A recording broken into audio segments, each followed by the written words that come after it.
சொல்றத சொல்லிவிட்டேன், சொல்லுறத சொல்லிவிட்டேன், செய்யறத செஞ்சிடுங்க.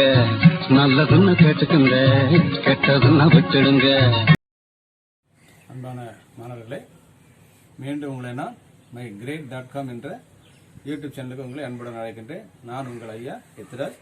நம்ம இதுக்கு முன்னாடி பார்த்தீங்கன்னா முதல் பாடத்தை முடிச்சிருக்கிறோம். முதல் பாடம் 20 கணக்கு இருக்கு. 20 கணக்குமே நான் போட்டுருக்கிறேன். 20 கணக்குமே பயிற்சி கணக்குகள் தான். அந்த பயிற்சி கணக்குகள்லாம் போட்டு முடிச்சிருக்கேன். நீங்க எல்லாம் பார்த்துருப்பீங்கன்னு நினைக்கிறேன்.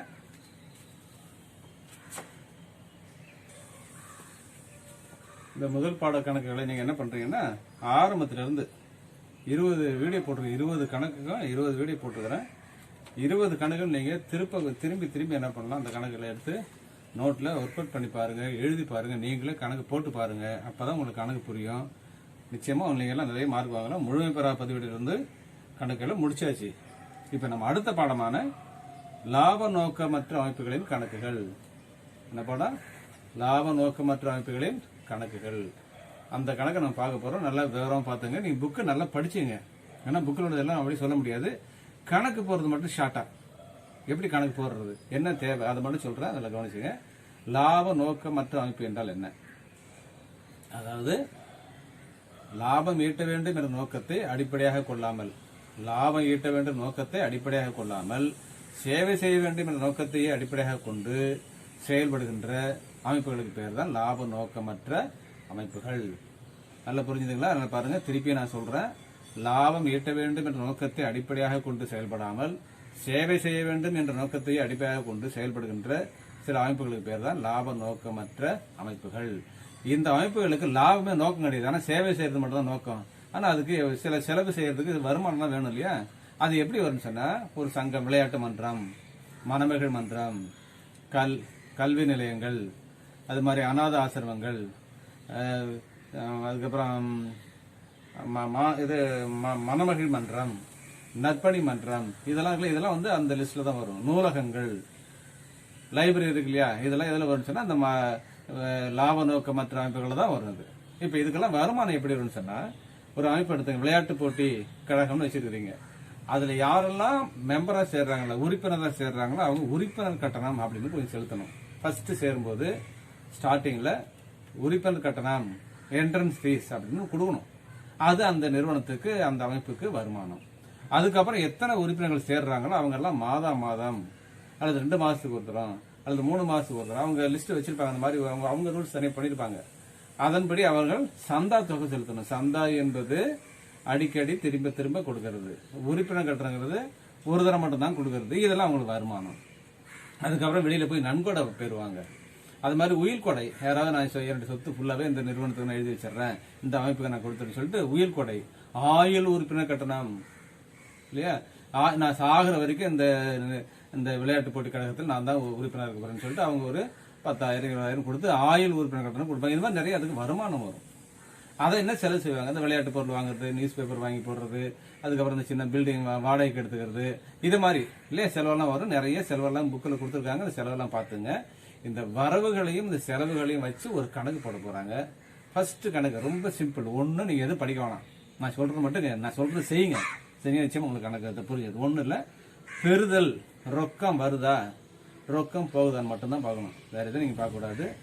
அந்த நிறுவனத்துக்கு ரொக்கம் வருதா, ரொக்கம் உள்ள வருதா, ரொக்கம் வெளில போகுதான்னு பார்க்கணும். வந்தால் பெறுதல், போனுச்சுன்னா வெளியில போச்சுன்னா செலுத்தல். அவ்வளவுதான் நம்ம செய்ய வேண்டியது. பணம் மட்டும்தான் பார்க்கணும், வேற எதுவும் பார்க்க கூடாது. நாளைக்கு தரேன்னு சொல்லுவான், அது கணக்குல இருக்கும். பெற வேண்டியதுன்னு இருக்கும், அதை எடுத்துக்கூடாது. தர வேண்டியதுன்னு இருக்கும், அது செய்யக்கூடாது. ஒரு 50,000 நாளைக்கு எனக்கு கிடைக்கும், அந்த கணக்குல இன்னைக்கு அது எந்த வருஷத்துக்கு, போன வருஷத்துக்கு, அதுக்கு முந்தின வருஷத்துக்கு, அல்லது இந்த நடப்பாண்டுக்கு அல்லது வரும் ஆண்டுக்கு இருந்தாலும் சரிதான். பணம் வந்தா பெறுதல், பணம் வெளியில போச்சுன்னா செலுத்தல். இதை வச்சு கணக்கு போட்டோம்னா இந்த கணக்கு புரிஞ்சு அடுத்த கணக்கு போடும்போது அந்தந்த கணக்கு நான் விளக்கம் சொல்றேன். இந்த கணக்கு நீங்க செய்ய வேண்டியது என்ன, பெறுதல் செலுத்தல் கணக்கு போடுறதுக்கு நீங்க செய்ய வேண்டியதுலாம், பணம் உள்ள வந்துச்சுன்னா பற்று, பணம் வெளில போச்சுன்னா செலுத்தல். பெறுதல் செலுத்தல், ரொக்கத்தை மட்டும், வேற எதுவும் பார்க்க கூடாது. அது இயந்திரமா இருக்கலாம், வாடகை பெற்றதா இருக்கலாம், வாடகை செலுத்துறதா இருக்கலாம், தண்ணி செலுத்துறதா இருக்கலாம், விளையாட்டு பொருள் வாங்குறதா இருக்கலாம். நம்ம பார்க்க வேண்டியது என்ன, பணம் வருதா, ரொக்கம் வருதா, ரொக்கம் வெளியில செல்லுதா மட்டும்தான் பார்க்கணும். அதை பார்த்தீங்கன்னா உங்களுக்கு இந்த கணக்கு புரியும். இந்த கணக்கு ஒரு சின்ன கணக்கு போட்டு காட்டுறேன்.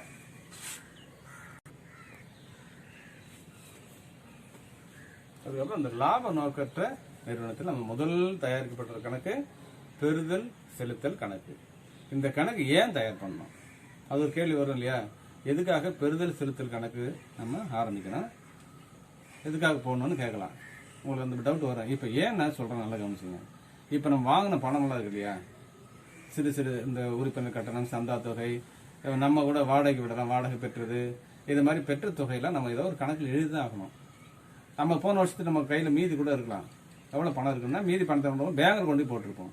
அப்போ நமக்கு 2 இருப்பு இருக்கும். நம்ம கையில் இருக்கிறது ரொக்க இருப்பு, அதே பேங்கில் கொண்டு நம்ம டெபாசிட் பண்ணி வச்சிருப்போம் அவசர தேவைக்கு எடுத்துக்கலாம்னு சொல்லிட்டு, அது வங்கி இருப்பு.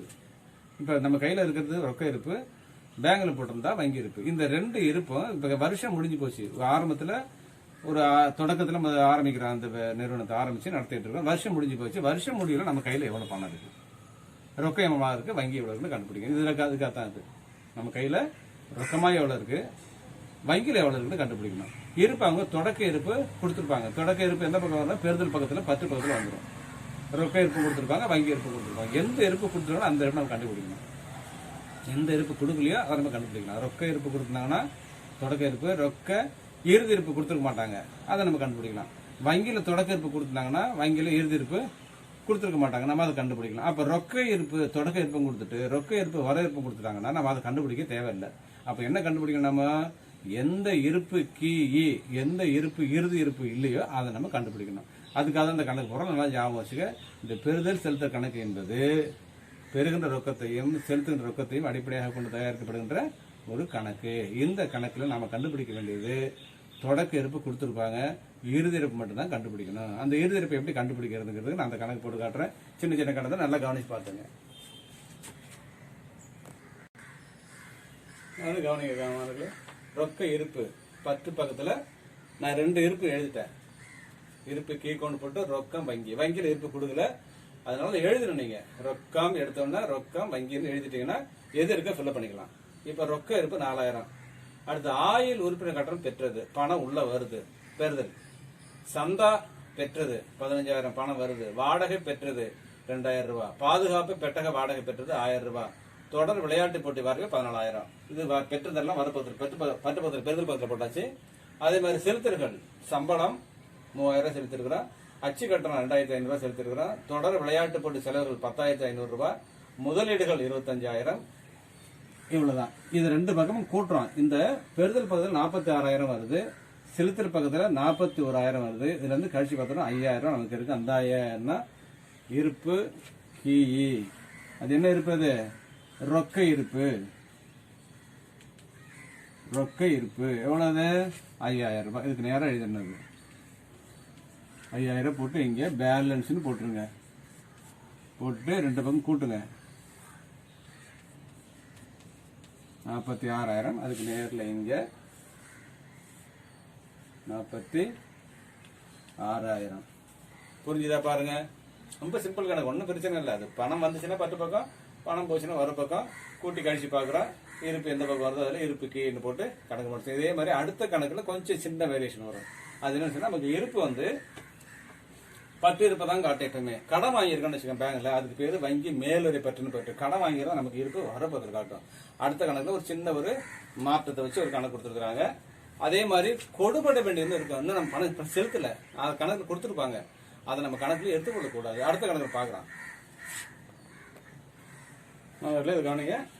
அடுத்த கணக்கு ரெண்டாவது கணக்கு கீழே கொடுக்கப்பட்ட தகவல்களில் இருந்து கோயம்புத்தூர் கிரிக்கெட் மன்றத்தின் 2019 மார்ச் 31ஆம் நாள் முடியும் ஆண்டுக்குரிய பெறுதல் மற்றும் செலுத்தல் கணக்கை தயாரிக்கணும்னு கொடுத்துருக்காங்க.